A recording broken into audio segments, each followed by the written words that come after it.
Welcome and welcome to a very special topic video on the Amazing Spider-Man 2. I'd like to point out that I reviewed the Amazing Spider-Man original trilogy and the Amazing Spider-Man in IMAX 3D when it was first released. So there'll be a link in the description below for that, so please go and check that out if you want to see my reviews and my opinions for those movies. Now for this video I'm going to be talking about Amazing Spider-Man 2 and the recent kind of news and kind of back and forth updates, and there's been a lot of goings on with this movie. It's been a very active project, and I'd like to point out for the record that I'm actually genuinely looking forward to this movie. I think it will be very good, but I'm starting to worry a bit now, and I'm starting to get very concerned, and I think this is going to turn out to be maybe another Spider-Man 3 at this rate. Just from the things that I've been hearing, constant adding and taking away, it's really what the heck is going on with this movie, and that's the kind of the point of this video. What is going on, what is happening with the Amazing Spider-Man 2. So the most recent news of this film is we're removing Sarah Jane from the movie altogether. Now they did hire an actress and she was a part of the original script. Now the recent news, they've actually took her character out completely from Amazing Spider-Man 2, and she will be in the lead scenes, probably most likely.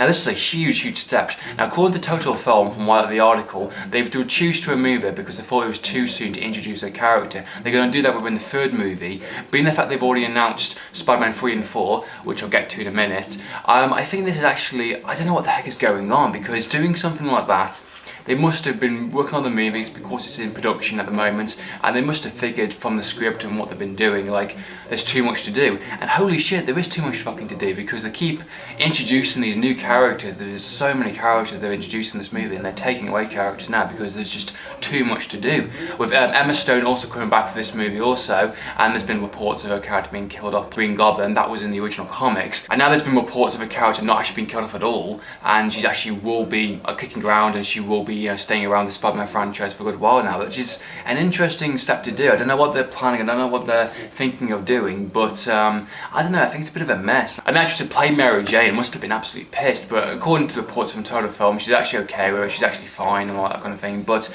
if that was me, a role like that, that's a groundbreaking role, that's a huge opportunity to get yourself out there, and especially within this type of Marvel universe, and just to say, well, what, we're going to release all your scenes, that's a bit like a bit of an FU to the character. I hope they bring her back within Spider-Man 3, and I hope they use the lead scenes like they're going to do with Captain America 2, with using the lead scenes from the Avengers. But I just think there's too much going on in this movie, and we all know what happened with Amazing Spider-Man 3. It was his final movie. Introduced too many villain characters. There was too much going on between Peter Parker in the black suit and Venom, and originally it wasn't even going to be Venom in Spider-Man 3, which is why it was kind of shoehorned in a little bit, and that's why his character was massively undeveloped. This movie has got too many villains, and I can understand what they're trying to do. Like I said a minute ago, they're planning to do Spider-Man 3 and 4 in the next couple of years. They're building up something massive, and I'm really looking forward to seeing what they do with it. And I like the fact that this movie, this franchise, is big, is booming at the moment, and they've got lots of plans, lots of ideas. But calm the heck down. Now, what they're mainly trying to do is build up the 6 sinister villains in the sense, which is from the original comics. I'm actually really looking forward to seeing that, because I think having that huge amount of villains within one movie faces Spider-Man could actually work really well.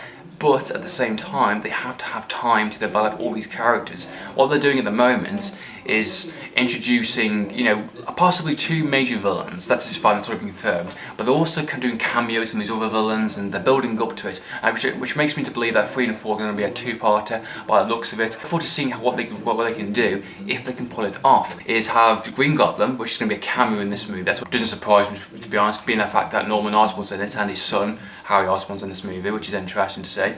We also have Electro, which has been confirmed. Jamie Foxx is in this movie, which looks like a younger version of Mr. Freeze, but I'm actually genuinely looking forward to seeing his performance, and they're going with the ultimate Spider-Man version of his character. Looking forward to seeing what they can do. I think Jamie Foxx will kill it, definitely. They'll also bring back Rhino. Now, Rhino is not going to be the mutant version of this character. It's going to be the kind of like a robot, kind of android type version, which could actually work, in all fairness, to be completely honest. We'll see what happens with that. There could be some interesting kind of battle sequences there, but could be interesting. They also confirmed Vulture to be in this movie, which is a good villain. I like to see that to be on screen. Vulture is a very interesting character, which hasn't been adapted before, so that's also interesting. And of course, he's part of the 6 Deadly Sins. There's also been possible rumours of Lizard coming back also, which wouldn't surprise me, being the fact that he's imprisonment of Norman Osborn. And of course, there's a 6th member of the 6 sinister villains, which has not been confirmed yet. I'm curious to see who they can kind of shoehorn in there. Amazing Spider-Man Spider-Man is going for a huge goal, and I'm looking forward to seeing what they can do with it. But at the same time, this movie fails, and 3 and 4 are going to fail. And also, another piece of news they confirmed today was introducing Black Cat's character into this movie. And she's kind of like an anti-villain character, very similar to Catwoman in the DC universe or the Batman series. Now, her character is very interesting. I liked her character a lot in the comics and the animated Spider-Man series. I don't know who's going to play her character yet, but she's confirmed, officially confirmed, she's going to be in this movie.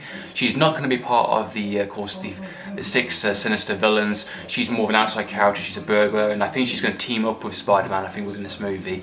Unless she's a cameo, I don't know what they're doing. For me, they seem to be doing quite a lot within a small amount of time. This movie, it can only be on about 2 hours, so I'm going to do like a 3-hour extended version, which would not surprise me, in all fairness. So overall, I'm looking forward to seeing The Amazing Spider-Man 2, looking forward to seeing it next year, and hopefully this movie will be fucking badass. You know, Jamie Foxx, you got Spider-Man back, you got lots of great characters, great casting, interesting villains that we've never seen before on screen.